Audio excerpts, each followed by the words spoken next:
इस बीच ईरान से एक ब्रेकिंग न्यूज आई है। ये ऐसी खबर है जिसने इजराइल में तहलका मचा दिया है। ईरान ने अपने यहाँ इजराइल की खुफिया एजेंसी मोसाद के एक एजेंट को फांसी दे दी है। ईरान ने आरोप लगाया है कि मोसाद का वो एजेंट उसकी जासूसी करके इजराइल को सारी खुफिया जानकारी पहुंचा रहा था। ईरान के सेक्शन से इजराइल से उसकी दुश्मनी और गहरी होना तय है और ईरान ने यह धमकी भी दी है कि अगर इजराइल ने गाजा पर हमले बंद नहीं किए तो बहुत बड़ा धमाका होगा। अगर ईरान ने यह धमाका कर दिया तो उसकी मचाई हुई तबाही के आगे गाजा की बर्बादी भी बौनी साबित होगी। मरने वालों की तादाद हजारों में नहीं लाखों में पहुंच सकती है। लेकिन सवाल यह है कि क्या ईरान ने परमाणु बम बना लिया है?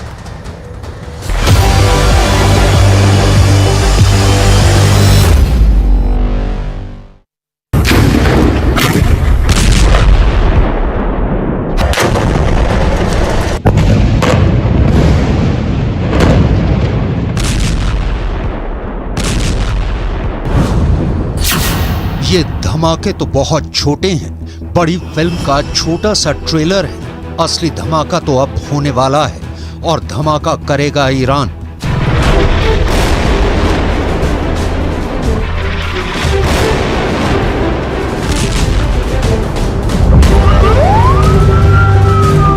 ईरान ने अगर बम फोड़ा तो वो दुनिया का आखिरी बम धमाका भी साबित हो सकता है, क्योंकि वो ऐसा ब्लास्ट होगा जो पूरी दुनिया की चीथड़े उड़ा देगा। ऐसा ब्लास्ट जिससे बचना नामुमकिन होगा। डर है कि ईरान सीधा परमाणु बम फोड़ेगा और वो परमाणु बम का टाइमर सेट कर चुका है।